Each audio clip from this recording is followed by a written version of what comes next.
Hello, it is me back at it again with another video. I tried to record another one last night, but it was I was way too tired for that. So here we are. We're gonna update the system. All right, it's already been updated. I went in here and I updated it myself. I placed down some new objects. I've deleted some. Well, I don't think I deleted any, but I renamed objects. I updated the objects themselves. Yeah, we're gonna get into that. Also, I have a script that I'm not gonna use. Let's check that script out. Actually, I am gonna use that script a little bit. Corrections. Last video I made, I did not edit. This one I am gonna edit. And it's going to be great, and you're going to love it. Something I said in the last video, star mass is 0.3876 masses of the sun. It is not. I mean, you've caught that. In Universe Sandbox, it's 0.838, and in the actual lore, it's 0.8376 masses of the sun. So this is the true mass, if you decided to look there. So, yep. Another correction. Last video I said that we don't have any objects like the Planemo, which has been renamed to Kiq3b, this object right here. We do have objects like that. We just don't have any massive ones. Take, for instance, Jupiter. There's something called the Trojan moons. Or not the Trojan moons, they're the Trojan asteroids. Basically a little belt of debris that is on the orbit of Jupiter. So if this were Jupiter, then Trojan asteroid groups would be in this area and in this area. We're pretty sure that most of the planets, if not all of them, have Trojan asteroids or Trojan objects, even the Earth. So we do have objects that share the same orbits as other planets, but this is a very significant little object right here. If we go into chart view mode, we go to, where is it? Kiq3b. It is quite a large object. It's not, the largest object, but it's pretty sizable. Anyway, those are the corrections. So we're gonna get into the changes now. Let's get into it. Let's get into the goodies, the details. All right, going from inward out, we got Kiq1. This used to be named the Cool Venus. It no longer resembles a cool Venus. It actually resembles Mercury. It's about the size of Mars. You can see it's slightly larger than Mars. If you want to compare it to Mercury, there it is. It's a Mercury equivalent, but it is larger than Mars. Actually, compare the two bodies to be really similar to each other. And it pretty much that's like one of the only changes. Actually, it's the only change. There's a bit of history change to it though. Last video I said that it could have magnetic field. It used to be 0.55 masses or something, but I made it smaller and I made it so that it never formed a liquid outer core. So it never formed an atmosphere. So it never held onto the water that crashed into it, and so never became the Cool Venus, unfortunately. Here we have the fragment, or not the fragment, the remnant. First of all, I've increased its size, so you may notice it's more round because it's a bit larger. These objects are moons, and they're about the same size, 0.59 E12, 0.215 E12. So this inner object is like almost 3 times larger than this, but they're both really small asteroids, so it's whatever. And it has its own little moons. Find it interesting that the asteroid kept moons, but Kiq1 has no moons. It's whatever. Anyway, next planet out, Kiq2. You may have saw my little video where I titled it Miracle, part 1.5 or episode 1.5. I showcased this object. I originally called it the Helper Moon, but after I called it that, I was like, that doesn't really fit. I thought, well, nothing fits. So why don't I just rename all objects? So this is now the Kiq system. Kiq Star, Kiq1, Kiq2, and this is 2C because it's the third object, so it's the third letter. Here we have an asteroid. So the civilization of Kiq2 will have 2 moons in their sky. One of them is sizable, the other is an asteroid that is a remnant from when the system first formed. And the orbits of the two have been sort of wobbling around. Like here, let me see if I could just demonstrate. You may notice, watch it slowly, this orbit. It's moving, it's rotating. Here, what's that value called? There's a data value in the orbit here. It's drifting. I think it's the longitude of the ascending node.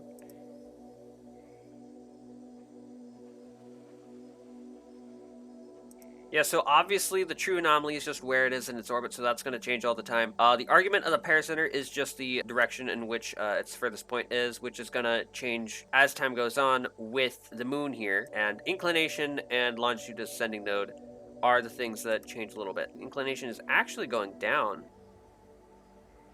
Well, that's interesting. So it's going up now. But yeah, you see here, the ascending node is shifting as time goes on. Here, let me slow that back down. Now, the cool thing here as well is that all the moons have stable orbits. Go back to here. These moons are still part of the game. In fact, they're still stable. I don't really think that this moon can eject this moon. It may though. So this may become the only moon. So we'll have to keep an eye on that. Now going to Kick 3A. No significant changes. All right, let's ignore that. Let's go to Kick 3B. Oh, I should actually explain more about Kick 2 because the last video I said that I can't have a moon. Well, I did think that that was possible. That's because I wanted the moon to be 1.1 times the mass of our moon. Now, since this object is less massive than Earth, the moon is going to be more dominant. So obviously they're going to be like tidally locked to each other much more easily because the moon is more massive. So I had to make the sacrifice of making the moon 0.71 moon masses. So it's not really all that wide. It does have a higher density than our moon, I think. It might be, it's around the same density as the moon, give or take. So the surface gravity may be more, maybe less, I don't really remember. But yeah, I could get away with making the moon smaller so that I could then have it be closer. Because if the larger moon was orbiting where it was just gonna continuously be pulled away by the star. So that wasn't happening. But with the smaller moon, I did the calculations. It's not gonna be tidally locked. It can be this far, and it can, be a moon. So that's good. It is just lighter, but I don't really mind. So I really wanted a moon because not having a moon means that the path of life evolution is going to be a whole lot more different than on Earth. Not necessarily when the life is in the water, but I think the biggest change comes when aquatic life starts to transition to land. Because what I am used to doing is writing that off as the tides, creating an intertidal zone, where when it's high tide, the water's really high, and so aquatic animals can fuck around in there. But when the tide recedes, the water's gone, and the animals have to evolve in order to at least be able to withstand dry air for a short period of time before the water comes back. So that evolution could be a stepping stone that makes the transition to land much easier. So that's what I did. Well, I wanted to do. I wanted to have a moon. So I added the moon, Kick 2C. And I was like, you know what? I am like one of those guys that likes having two moons, not three, not one, but two. So I gave an asteroid moon. So it's going to be a bright star-like, planet-like object in the sky that may have just the slightest bit of resolvable detail, but not by much. It'll be bright and reflect a lot of light. So it'll just be like a planet that goes around the sky the fastest and overtakes Kick 2C. So there's that. Anyway, Kick 3B. Kick 3B has a moon. Kick 3BB. Very, very, very fun name. The Planemo here, same story. It just has a moon of its own. And it is also, let's see, in kilograms, it's quite a larger object. I do believe that I did not mention that I changed the gas bands on the Jovian Dominant. So the gas giant here has distinct bands. I think I'm going to color them differently in the future, but for now, that's good enough. It gives a good idea of what the planet's like. And it has 3 moons worth noting. It's actually something else worth noting, too. Wait.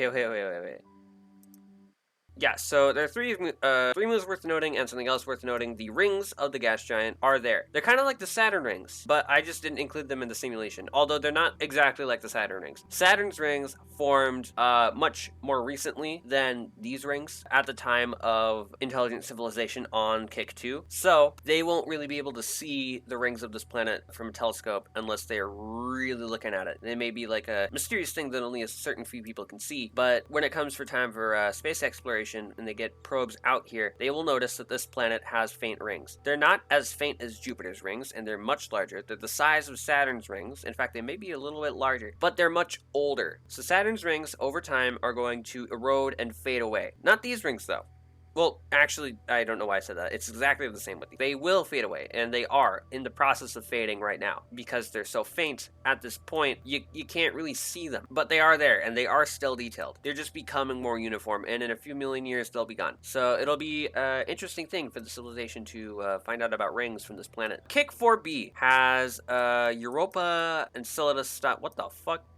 Yeah, it has it's a frost moon. It's right here as a frost moon. Like like those ice moons. It has a subsurface ocean. It does not extend across the whole planet. It's only centered around the pole. I got that idea because this texture has a bunch of pits on the North Pole, so I was like, you know what, that's all right. So this object is the same way. Now for Kiqoxia, it's not that interesting. It's just an asteroid. It could fall into a resonance. So the 4B and 4D, and let's just get a quick look at 4D. It's kind of like Ganymede Callisto. Kiq 4D and 4B are in an orbital resonance, 1 to 3. So every 3 orbits of 4B around the gas giant, 4D will have 1 orbit around the gas giant. It's in an exact resonance, so they'll always meet at this point, kind of. Well, in regards to the lore, in the simulation, the sun keeps pulling on Kiq 4D, so their resonance keeps getting fucked up, but it should be possible in real life, so I'm just gonna import that. And since this is a 1-3 resonance, I'm pretty sure that I might be able to do 4C being in a 1-2-3 resonance with these guys. So every 2 orbits, this guy goes around, this one goes around once. But it's an asteroid, so it might not fall into that resonance. But it may be influenced. I don't know. I don't know about the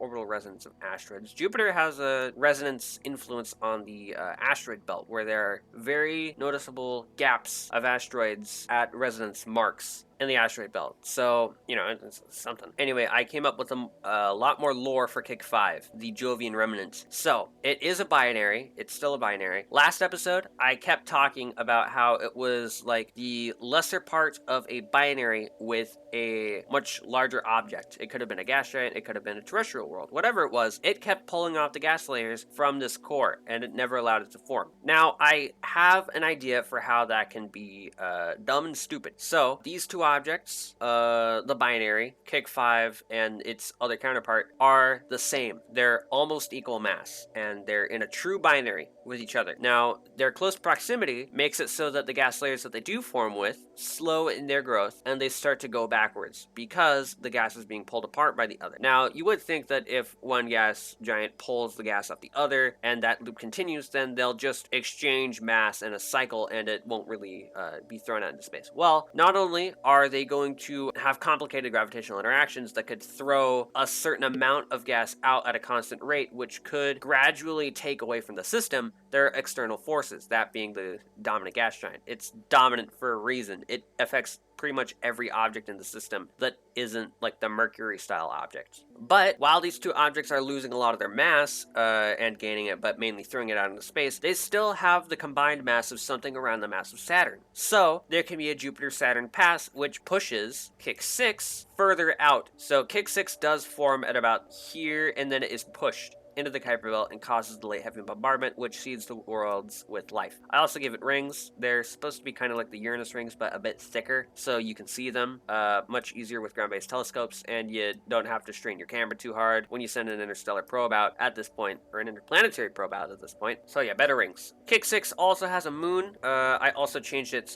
clouds. Get a look at these clouds. I really like it. Very proud. Any major moons that Kiq 6 would have had were ejected when the object was pushed out. I am, though, planning to have one major moon stick with it. So it's gonna keep one of its moons. Only one, though. So it's gonna be system isn't gonna have a whole lot of moons. There aren't a whole lot of objects in the system, but it'll be enough to let these people know that moons are a common thing in the universe. Anyway, when it comes to Kiq 5, I decided to... Well, actually, that's the thing. I haven't decided. I don't know why I said I decided. I have not decided what I'm gonna do with this little bitch. I have a few ideas. Idea number 1, leave it as it is in the present system. Idea 2, leave it in a gas giant binary with another object. Idea number 3, I leave it in a naked core binary with another object. Or idea number 1, that other object in the binary has been ejected by the rogue planet that passed through the system. I don't know what it's gonna be. But yeah, I think that's all the changes that have been made to the system thus far. I'm gonna edit this video. It's gonna be great. I am going to finish up this little segment here, this little VOD, with some notes. Let me just see if I made anything. Oh yeah, there's one more detail. Kiq 3A will have life first, although the evolution on this planet will be slow, so the life won't reach intelligence first. Kiq 2 will gain life second, but it will reach intelligence. So the life on Kiq 2 will be the one that goes throughout the system. It'll also be aided to come out of the water, not only because the surface is not rigid, but because of the moon and the intertidal zone, because Kiq 3A does not have a moon. So the reason why evolution may be slow and the life there is mainly aquatic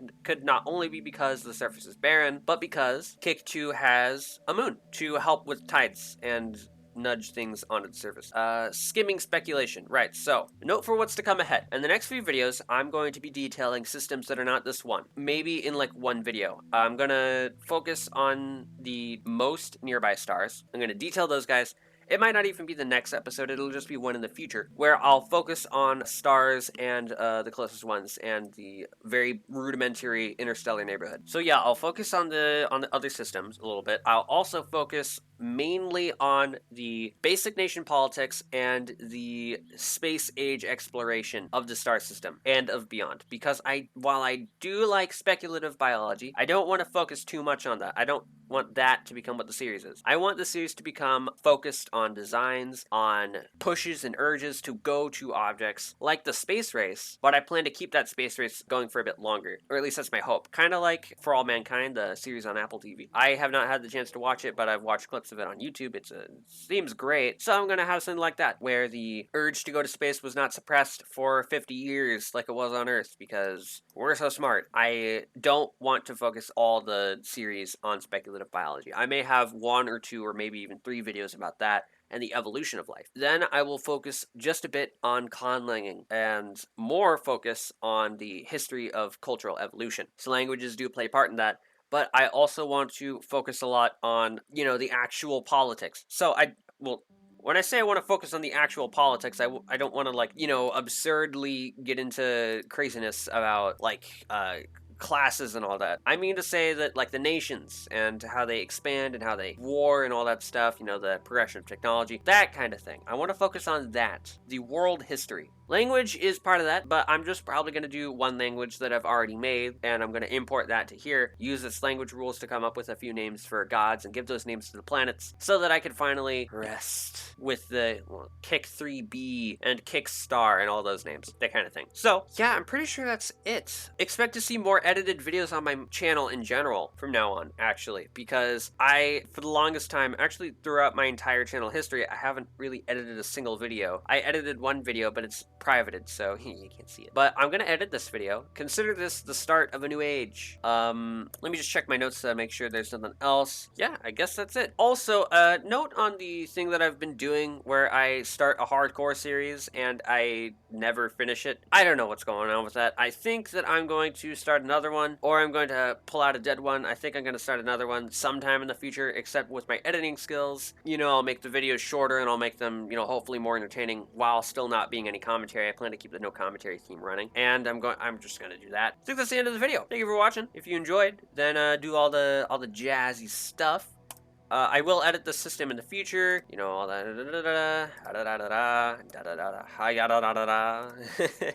all that stuff. Goodbye.